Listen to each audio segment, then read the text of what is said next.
दोस्तों આગળ વધીએ પહેલાં સબસ્ક્રાઇબ બટન જરૂરથી દબાવો અને હા બેલ બટન પણ દબાવો જેથી દરેકે દરેક વિડીયો જલ્દી મળી શકે।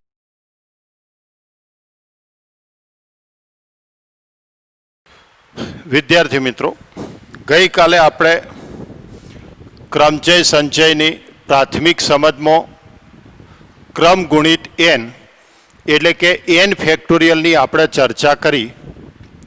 તો ફેક્ટોરિયલ શબ્દ આવે એટલે મિત્રો આ બે મુદ્દા યાદ રાખજો કે 0 ફેક્ટોરિયલનું મૂલ્ય એક એકમ આપણે સ્વીકારી લેવાનું છે। 0 ફેક્ટોરિયલનું મૂલ્ય એક એકમ સ્વીકારી લેવાનું છે અને એના સિવાયની કોઈ પણ ધન પ્રાકૃતિક શબ્દ છે, ઋણ સંખ્યા ના આવે મિત્રો। તો જે સંખ્યાના ફેક્ટોરિયલ શોધવાના હોય એ સંખ્યાથી ઉતરતા ક્રમમાં ગુણાકાર લખો અને એ ઉતરતા ક્રમમાં ગુણાકાર લખતા લખતા જાઓ ક્યો સુધી? 1 સુધી। તો એ આપણો ક્રમ ગુણિત એન। આપણી જરૂરિયાત પ્રમાણે આપણે ફેક્ટોરિયલને પાછળ પાડી શકો, આગળ લઈ શકો, પણ ક્રમિક। ધારો કે તમારે 6 ફેક્ટોરિયલ હોય તો એને પાછળ ધક્કો મારો તો 5 ફેક્ટોરિયલ થાય।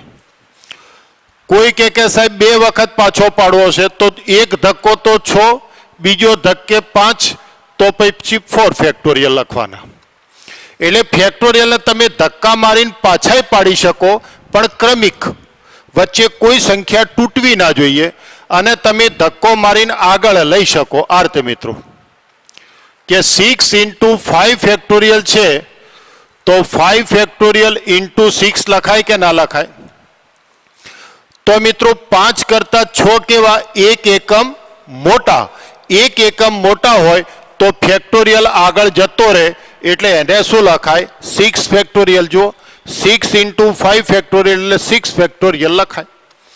એટલે ફેક્ટોરિયલને આપણી જરૂરિયાત પ્રમાણે પાછો પાડી શકાય, ફેક્ટોરિયલને આપણી જરૂરિયાત પ્રમાણે આગળ પણ લઈ શકાય। તો એ ચર્ચા આપણે ગઈકાલે પૂરી કરી છે। હવે મિત્રો થિયરી ભાગમાં આપણે જનરલી મોટી ચર્ચા કર્યા વગર એના 2-3 સૂત્રોની ચર્ચા કરું છું। તો પહેલો શબ્દ છે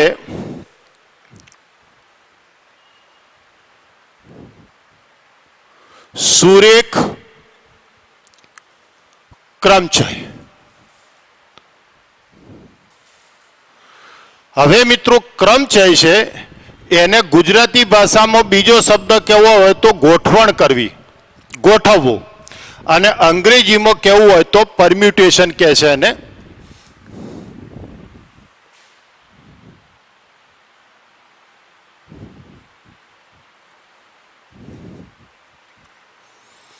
અંગ્રેજીમાં એને કહે છે પરમ્યુટેશન, પણ આપણે એમાં જરૂર નથી એટલે આપણે ક્રમચય માટે સંકેત કયો વાપરીશું? પી। હવે મિત્રો તમે જુઓ ગોઠવણ કરવી છે, ક્રમચય મતલબ ગોઠવવું। આને ક્લાસની અંદર તમારી હાજરીમાં જો ટોપિક ચાલે તો મિત્રો આને ભણવાની ખૂબ મજા આવે એવો ટોપિક છે। કારણ કે અહીંયા ગોખવાથી ના આવડે, અહીંયા મગજ ચલાવીને દાખલા ગણવા પડે। એટલે અત્યારે જરૂરિયાત પૂરતી ચર્ચા કરીને આગળ નીકળી જાઉં છું। હવે મિત્રો તમારી ગોઠવણનો પ્રશ્ન આવે એટલે ગોઠવણમાં 2 બાબતોની જરૂર પડે। કઈ કઈ? એક, કોને ગોઠવવા છે અને કયો ગોઠવવા છે। ધારો કે વિદ્યાર્થીના સંદર્ભમાં કહીએ તો વિદ્યાર્થીઓની ગોઠવણ કરવી છે અને એને કયો બેસાડવા છે? તો ખુરશીમાં બેસાડવા છે, બેન્ચીસ ઉપર બેસાડવા છે, નીચે જમીન ઉપર બેસાડવા છે। એટલે કહેવાનો આશય એ છે કે ગોઠવણ કરવી હોય તો વસ્તુ અથવા વ્યક્તિની જરૂર પડે અને જો ગોઠવવા છે એ સ્થાનની જરૂર પડે। ક્રમચય એટલે ગોઠવણ, અને ગોઠવણમાં 2 બાબતોની જરૂર પડે। એક વસ્તુ અથવા વ્યક્તિ, અને બીજું એમને જો ગોઠવવા છે એ સ્થાન। તો જુઓ મિત્રો એન વસ્તુઓની આર સ્થાનમાં સુરેખ ક્રમમાં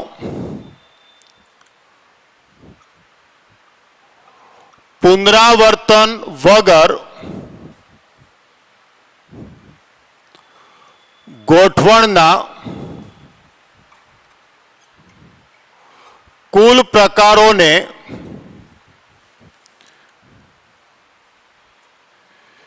n વસ્તુનો r સુરેખ ક્રમચય કહે છે. તેને સંકેતમાં NPR વડે દર્શાવાય છે. તો મારે આટલા સૂત્રની જરૂર છે. આ સૂત્ર તૈયાર કરી દેજો. NPR. તો જો મિત્રો, જે તમારી જેને ગોઠવવા છે એ વસ્તુ અથવા વ્યક્તિ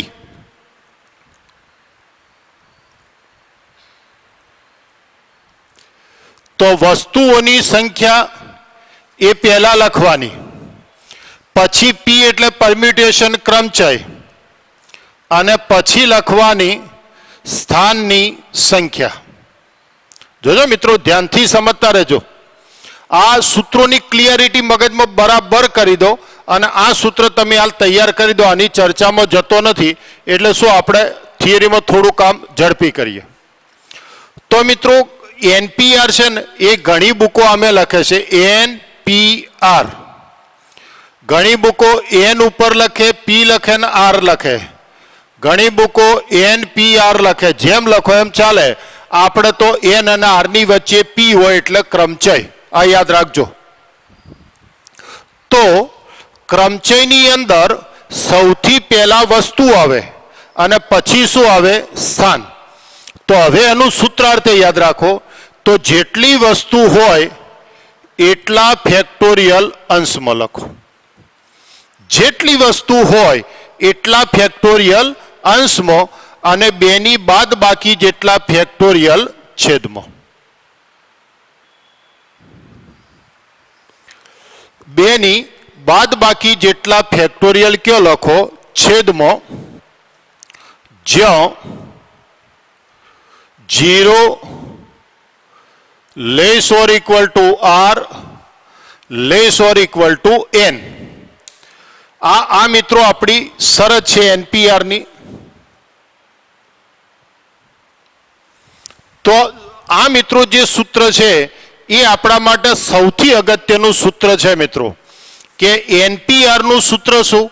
તો કે N factorial upon N minus R factorial. તો આ એક સૂત્ર છે એ મિત્રો તમે ગમે તે રીતે એને યાદ રાખી દેજો. તો NPR નો મતલબ શું? આ ગોખવાનું નથી, ખાલી આટલી સમજ કે N વસ્તુઓને R સ્થાનમાં સુરેખ ક્રમમાં એટલે લાઈનમાં એટલે હરોળમાં, હારમાં, સ્તંભમાં, જે શબ્દ વાપરો એ ગોઠવવાના. પણ કઈ રીતે? પુનરાવર્તન થવું જોઈએ નહીં. એકની એક વસ્તુનો બીજી વખત ઉપયોગ થવો જોઈએ નહીં. એ રીતે ગોઠવવાના પ્રકાર. એટલે આનો ગુજરાતી અર્થ આવો યાદ રાખવાનો. N વસ્તુઓને R સ્થાનમાં સુરેખ ક્રમમાં એટલે કે હારમાં પુનરાવર્તન વગર ગોઠવવાના પ્રકાર. અને NPR નું સૂત્ર શું? તો પહેલા હોય એ ફેક્ટોરિયલ અંશમાં અને બાદ બાકીના ફેક્ટોરિયલ છેદમાં. હવે જુઓ મિત્રો, આનો મતલબ સમજો કે R ની કિંમત છે એ R ની કિંમત, ધારો કે મિત્રો આપણે ગોઠવણ કરવી જ ના હોય અથવા ગોઠવણ કરો તો તમારા સ્થાન વધુમાં વધુ કેટલા હોવા જોઈએ? તમારે 10 વ્યક્તિને ગોઠવવા હોય તો તમારે વધુમાં વધુ સ્થાન કેટલા જોઈએ? 10. 10 વ્યક્તિને 10 ખુરશી ઉપર બેસાડો, પણ મિત્રો વ્યક્તિ 10 છે પણ તમે ખુરશીઓ 15 રાખો તો વધારાની ખુરશીનો કોઈ મતલબ રહેતો નથી. એટલે R ની કિંમત એટલે કે સ્થાનની સંખ્યા 0 હોઈ શકે અથવા વધુમાં વધુ વસ્તુ જેટલી હોઈ શકે. એટલે જુઓ મિત્રો, તમને ઘણી વખત ગૂંચવે 5p6 6p5, તો આ બેમાંથી સાચું શું? તો જુઓ, આ તમારી શું થઈ? વસ્તુ. આ શું થયા? સ્થાન. તો આપણો નિયમ શું કહે છે? આપણો નિયમ શું કહે છે કે r ની કિંમત n જેટલી હોય અથવા r ની કિંમત n કરતો નાની હોય, એટલે આ કિંમત છે એ આના જેટલી હોઈ શકે, પણ આ કિંમત આનાથી વધારે ના હોઈ શકે. જો મિત્રો, અહીંયા શું થાય? તમે જો સૂત્ર વાપરવા જાઓ કે ના જાઓ, એટલે 5 ફેક્ટોરિયલ થાય, અહીંયા 6 ફેક્ટોરિયલ થાય. પહેલા હોય એટલા ફેક્ટોરિયલ અંશમાં અને બાદ બાકી જેટલા ફેક્ટોરિયલ છેદમાં. તો આ ફેક્ટોરિયલ કેવા આયા? ઋણ. અને ઋણ એ સ્વીકાર્ય નથી, કારણ કે ફેક્ટોરિયલ, ક્રમચય, સંચય, દ્વિપદી પ્રમેય એ પ્રાકૃતિક સંખ્યાગણ n ઉપર આધારિત છે મિત્રો. એટલે આ કિંમત એ આના કરતો ક્યારેય મોટી હોઈ શકે નહીં. એટલે 5p6 એ વ્યાખ્યાયિત થાય નહીં. એટલે ખાસ ધ્યાન રાખજો કે r છે એ n જેટલો હોઈ શકે અથવા n થી નાનો હોઈ શકે. r છે એ n થી ક્યારેય મોટો હોઈ શકે નહીં. તો આ થયું મિત્રો સુરેખ ક્રમચયનું સૂત્ર. હવે જુઓ મિત્રો, ગોઠવણની વાત આવે ને એટલે ગોઠવણમાં તમને મિત્રો બે પ્રકારના પ્રશ્નો પૂછશે. એક, ગોઠવણમાં જ્યારે આવશે એટલે વસ્તુ આપેલી હશે અને સ્થાન આપેલા હશે. તો વસ્તુ અને સ્થાન આપેલા હોય તો આ સૂત્રનો આપણે ઉપયોગ કરીશું. તો હવે જુઓ, બીજા 3 મુદ્દા લખું છું.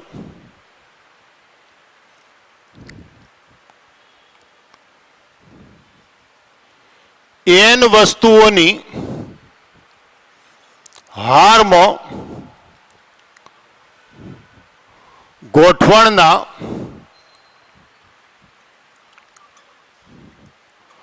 કુલ પ્રકાર 2 n વસ્તુઓની વૃત્તીય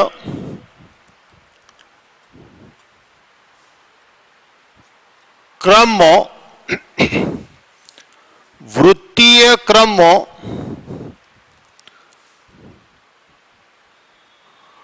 ગોઠવણના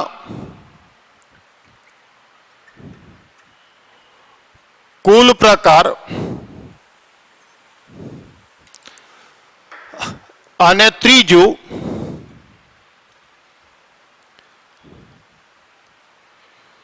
n વસ્તુઓ પૈકી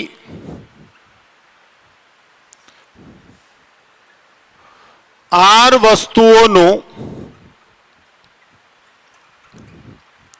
પુનરાવર્તન થાય તો તેની ગોઠવણના કુલ પ્રકાર.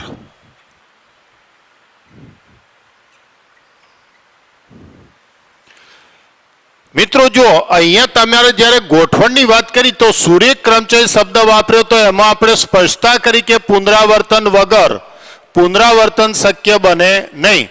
ધારો કે જીવિત વ્યક્તિ છે તો માણસ હોય તો મિત્રો એક જ જેવો બીજો માણસ તમે લાવી શકો ના.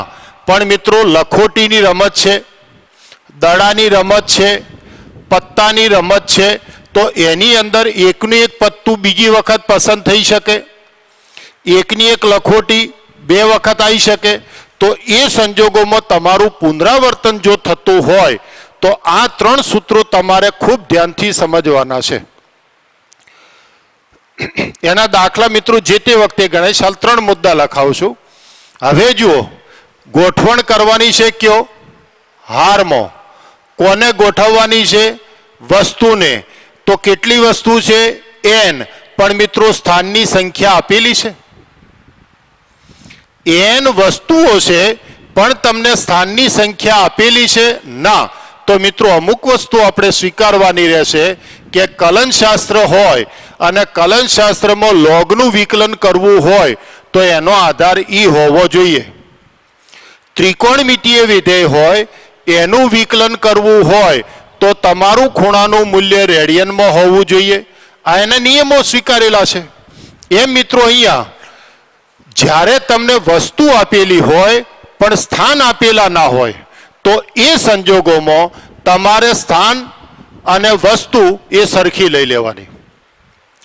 જ્યારે તમને એમ કહેવામાં આવે કે 10 વસ્તુઓને હારમાં ગોઠવતો તો વસ્તુની સંખ્યા 10 પણ હાર સ્થાન આપેલા છે ના, તો એ સંજોગોમાં આપણે જેટલી વસ્તુ હોય એટલા જ આપણે સ્થાન સ્વીકારવા પડે. તો અહીંયા તમારી વસ્તુ કેટલી n, સ્થાન આપ્યા છે ના, તો એ પણ કેટલા n. તો હવે જુઓ મિત્રો, તમે NPR નું સૂત્ર શું સ્વીકાર્યું? આર્ય સૂત્ર.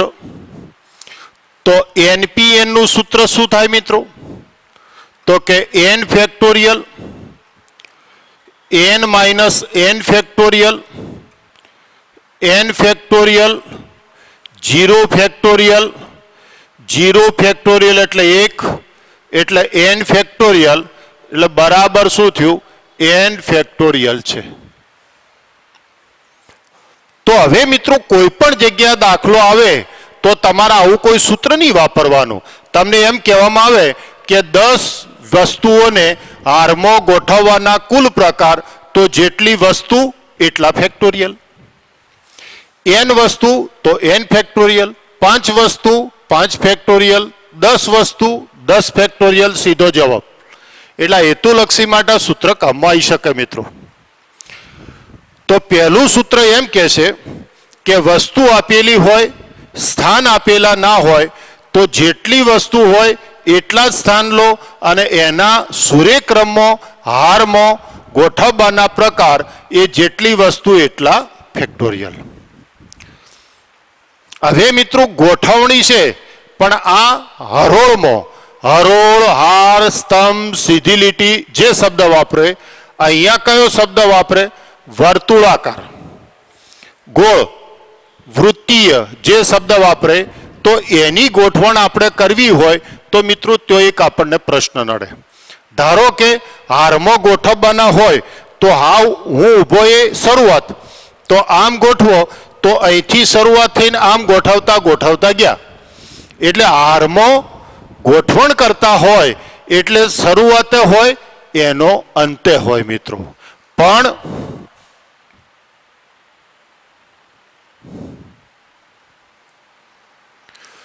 તમારે વર્તુળાકારમાં ગોઠવવું હોય એટલે મિત્રો તકલીફ પડે. તમે ધારો કે આ 2 વસ્તુ છે, અહીંયા ધારો કે આ 3 વસ્તુ છે. જોજો મિત્રો, હવે 2 વસ્તુ છે, 3 વસ્તુ છે ને વર્તુળાકારમાં આપણે ગોઠવવી છે. પણ તમે ધ્યાનથી વસ્તુ શીખો મિત્રો, શરૂઆત ક્યાંથી કરશો? વર્તુળની અંદર શરૂઆત ક્યાંથી કરશો? તો એના માટે તમારે મગજમાં સ્વીકારી લેવું પડે કે કોઈ કે સાહેબ હું અહીંથી શરૂઆત કરું તો મારી ગોઠવણ કઈ થઈ? AB. એવું જરૂરી છે મિત્રો કે એથી શરૂઆત થાય? ના. કોઈ એમ કે સાહેબ મારે તો B થી શરૂઆત કરવી છે તો BA પણ લખી શકે. એટલે 2 વસ્તુ હોય તો AB અને BA એ ગોઠવણ એ શું થઈ? 1 ની 1. એટલે આપણે પુનરાવર્તન કરવાનું નથી. ધારો કે મિત્રો અહીંયા કોઈ A થી કે તો ABC, કોઈ B થી કે તો BCA, કોઈ C થી કે તો CAB. આ 3 ગોઠવણી અલગ અલગ છે કે 1 ની 1 છે? એક વસ્તુ A, બીજી B, ત્રીજી C સ્થાને છે. કોઈ A થી બોલે તો ABC બોલે, કોઈ B થી બોલે તો BCA બોલે, કોઈ C થી બોલે તો CAB બોલે. બોલાય 3 રીતે પણ ગોઠવણ તો 1 ની 1 જ છે ને મિત્રો, કે બદલાય છે? તો એનો મતલબ શું થયો કે 2 વસ્તુ હોય તો 2 વખત, 3 વસ્તુ હોય તો 3 વખત. એ શું છે? પુનરાવર્તન. એટલે વૃત્તીય ક્રમ આવે ને, એટલે જેટલી વસ્તુ હોય એટલા વડે ભાગી નાખવાના, બસ આટલું યાદ રાખો. બે વસ્તુ હોય તો બે વડે ભાગો, ત્રણ વસ્તુ હોય તો ત્રણ વડે ભાગો, તો જેટલી વસ્તુઓ હોય એટલા વડે વૃત્તીય ક્રમમાં ભાગી નાખવાના મિત્રો. તો હવે જો સૂર્યક્રમ કે હાર કે તો જેટલી વસ્તુ એટલા ફેક્ટોરિયલ, પણ વૃત્તીય ક્રમ કે તો જેટલી વસ્તુ એટલા ફેક્ટોરિયલ તો ખરા, પણ છેદમાં જેટલી વસ્તુઓ એટલા વડે ભાગો. હવે જુઓ મિત્રો, ગઈકાલે આપણે શીખવાડ્યું કે ફેક્ટોરિયલ છે તો એને પાછા પાડી શકાય. તો ચલો ધક્કો મારો મિત્રો, તો n ગુણ્યા 1 ઓછા n-1 ફેક્ટોરિયલ અપોન n, તો એનો જવાબ શું આવ્યો? n-1 factorial. તો આ યાદ જ રાખી દેવાનું સૂત્ર મિત્રો. હવે જુઓ સૂત્ર તમે જુઓ કે હારમાં ગોઠવવા હોય તો જેટલી વસ્તુ એટલા ફેક્ટોરિયલ. 10 વસ્તુ હોય તો 10 ફેક્ટોરિયલ ને 5 વસ્તુ હોય તો 5 ફેક્ટોરિયલ. પણ વૃત્તીય ક્રમમાં લેવાના હોય એટલે 1 ઓછા. 10 વસ્તુને ગોઠવવી હોય વર્તુળાકારમાં તો એની ગોઠવણના પ્રકાર 9 ફેક્ટોરિયલ. 5 વસ્તુને ગોઠવવી હોય વૃત્તીય ક્રમમાં તો એની ગોઠવણના પ્રકાર 4 ફેક્ટોરિયલ. તો આ બે રેડીમેડ સૂત્રો આપણે બનાવી દઈએ. અને ત્રીજું સૂત્ર પુનરાવર્તન વાળું જે છે એ પણ લખાઈ દઉં કે n ભિન્ન વસ્તુઓ છે એ પૈકી r વસ્તુઓનું શું થાય? પુનરાવર્તન. મિત્રો ગોઠવણ લખો કે ક્રમચય લખો, વાત એકની એક. તો આ એક સૂત્ર યાદ રાખજો, આના પ્રકાર થશે n⁻⁴. હારમાં ગોઠવવા હોય તો વસ્તુ એટલા ફેક્ટોરિયલ, વર્તુળમાં ગોઠવવા હોય તો 1 ઓછા, અને n વસ્તુ પૈકી r વસ્તુઓનું પુનરાવર્તન થાય તો એની ગોઠવણના કુલ પ્રકાર, તેના ક્રમચયના કુલ પ્રકાર, તો જે કુલ વસ્તુ હતી એ આધારમાં, અને જેટલી વસ્તુનું પુનરાવર્તન થતું હોય એ ઘાતમાં. તો આટલું તમે લખી નાખો.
તો હવે જુઓ મિત્રો, એક થોડું ઝડપી લખાણ લખાય, ઝડપી સાદુરૂપ અપાય.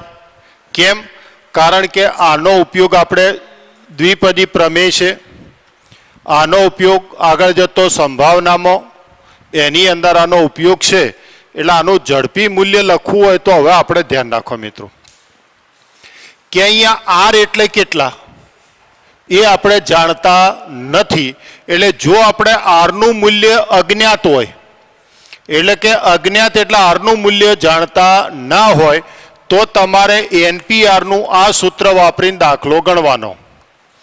પણ હવે મિત્રો થોડા સૂત્રો ડાયરેક્ટ લખવાનો પ્રયત્ન કરું છું. તમે ધ્યાન રાખો કે જ્યારે તમે સ્થાનની સંખ્યા r નું મૂલ્ય જાણતા હોય, એટલે જો 3, 2, 1, 0, 5, 25 એ મૂલ્ય જાણીએ છીએ, જ્ઞાત છે. તો જ્ઞાત મૂલ્ય હોય એટલે હું તમને ડાયરેક્ટ સૂત્ર સાબિત કરતા શીખવાડું છું. તો અહીંયા તમે જુઓ મિત્રો, આપણું સૂત્ર વાપરો, પહેલું આપણા સૂત્ર જ વાપરીએ. તો પહેલા હોય એના ફેક્ટોરિયલ અંશમાં અને બાદ બાકીના ફેક્ટોરિયલ છેદમાં, તો n ફેક્ટોરિયલ અંશમાં અને બંનેની બાદ બાકીના ફેક્ટોરિયલ છેદમાં. તો હવે જુઓ મિત્રો, n ફેક્ટોરિયલ 1. હવે અહીંયા તમે જુઓ મિત્રો, હવે ગઈકાલે મેં તમને મુદ્દો શીખવાડ્યો કે મોટા ફેક્ટોરિયલ અને નાના ફેક્ટોરિયલ હોય તો મોટા ફેક્ટોરિયલને ધક્કા મારીને પાછા પડતા જાઓ ક્યાં સુધી? નાના ફેક્ટોરિયલ આવે ત્યાં સુધી. તો ચલો n ને ધક્કો મારો, તો એક ધક્કો મારો એટલે એક ઓછા થાય, તો n-1 ફેક્ટોરિયલ એટલે એનો જવાબ શું આવી ગયો? n.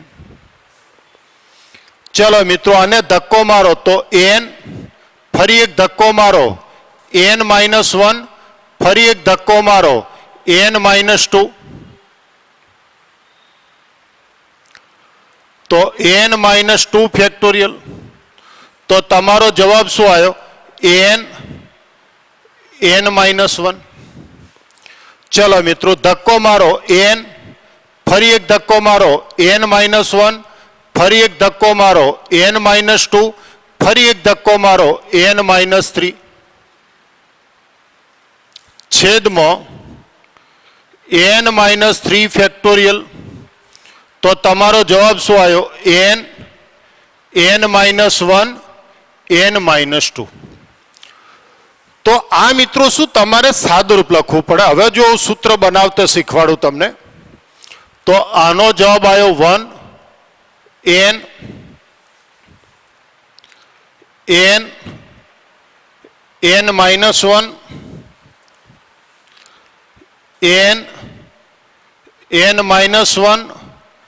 n-2.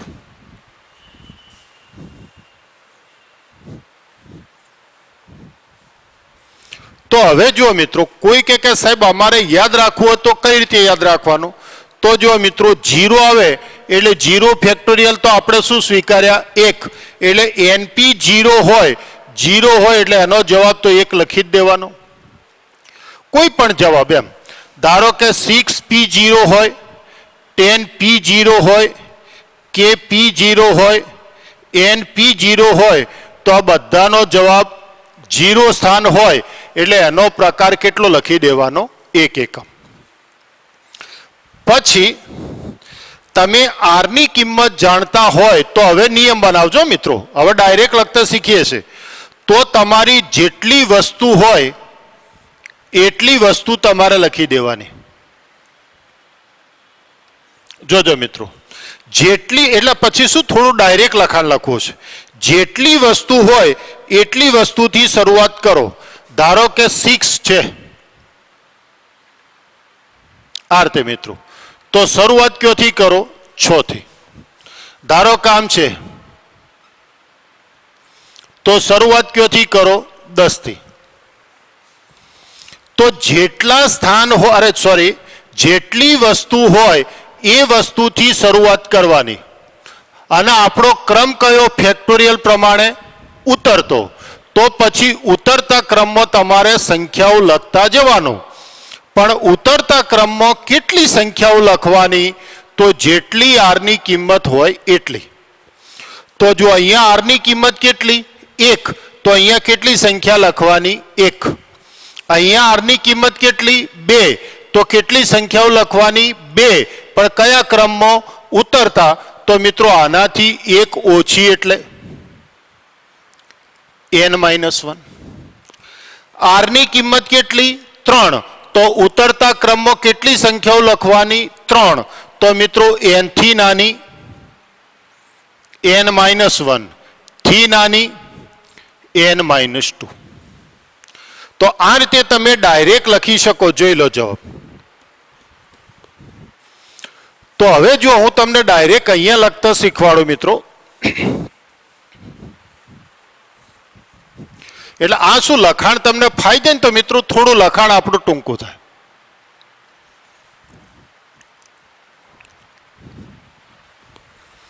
તો જો તમારે સૌથી પહેલા ક્રમચય હોય કે સંચય હોય, આપણી નજર r ઉપર પડવી જોઈએ. આ બીજા નંબરમાં r. એનું મૂલ્ય જાણતા હોય તો ડાયરેક્ટ લખવાનું, એનું મૂલ્ય જાણતા ના હોય તો સૂત્ર વાપરવાનું. હવે કોઈ કે ડાયરેક્ટ લખવાનું તો કઈ રીતે? તો જેટલી વસ્તુ આપેલી છે એ વસ્તુથી ઉતરતા ક્રમમાં સંખ્યાઓ લખવાની. જેટલી વસ્તુ હોય એ વસ્તુથી શરૂઆત કરી અને ઉતરતા ક્રમમાં સંખ્યાઓ લખવાની. કેટલી સંખ્યા લખવાની? તો r હોય એટલી. તો r ની કિંમત કેટલી? 2.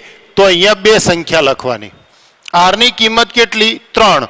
તો અહીંયા ઉતરતા ક્રમમાં 3 સંખ્યા લખવાની. તો આ શું થઈ ગયો એનો જવાબ. તો તમારે શું પેલા સૂત્રો ના વાપરવા પડે, ડાયરેક્ટ લખાણ લખી શકાય. એટલે ફાવશે ને મિત્રો? તમારે જ્યારે તમે r ની કિંમત જાણતા હોય તો તમારી જે વસ્તુ આપેલી છે એ વસ્તુથી લખવાની શરૂઆત કરવાની. કયો ક્રમ? ઉતરતો. અને કેટલા પદ લખવાના? તો જેટલા r હોય એટલા. r ની કિંમત 3 હોય તો 3 ઉતરતા ક્રમમાં પદ, 2 હોય તો 2 પદ, 1 હોય તો 1 પદ, ને 0 હોય તો જવાબ ડાયરેક્ટ શું લખી દેવાનો? 1. તો આટલું લખાણ તમે બરાબર સમજીને વાંચી લો. એટલે હવે આપણે સ્વાધ્યાયના દાખલા શરૂ કરીએ મિત્રો.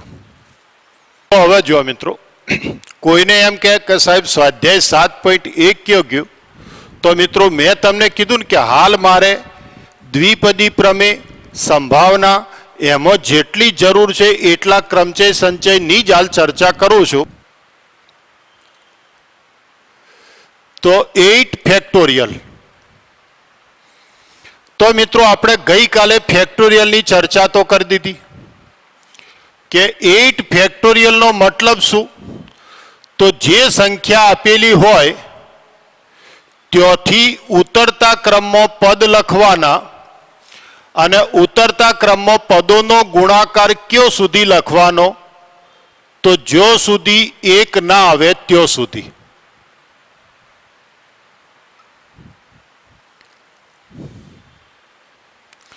ચાર, 3, 2, 1. 3, 2, 1.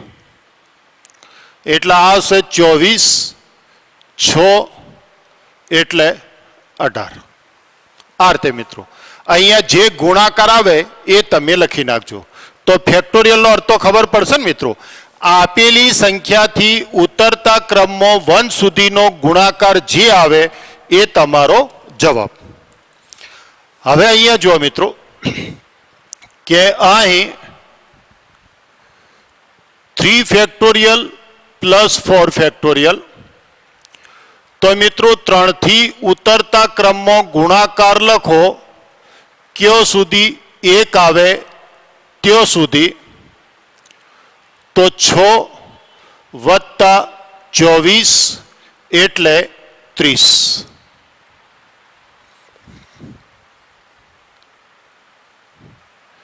7 ફેક્ટોરિયલ. તો 7 થી ઉતરતા ક્રમમાં ગુણાકાર લખો કયો સુધી 1 આવે ત્યો સુધી. એટલે આ બંને મૂલ્યો મળ્યા. તો હવે આપણે લખીએ કે અહીં પરિણામ 1 અને 2 પરથી 3 ફેક્ટોરિયલ પ્લસ 4 ફેક્ટોરિયલનું મૂલ્ય એ 7 ફેક્ટોરિયલ જેટલું થાય કે કેમ એ આપણે ચેક કરી દઈએ. તો હવે જુઓ મિત્રો, આ 24, 6 5 30, 720 ગુણ્યા 7 એટલે આ મૂલ્ય આવશે મિત્રો 50, 40. તો તમે ડાબી બાજુનું મૂલ્ય શોધ્યું એ 30 આવ્યું, જમણી બાજુનું મૂલ્ય શોધ્યું એ 50, 40 આવ્યું. તો આ બે મૂલ્યો સરખા થાય.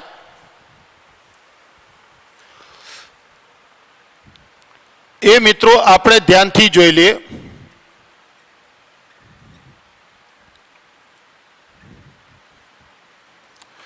અહીંયા મારે એક નોટ લખવી છે મિત્રો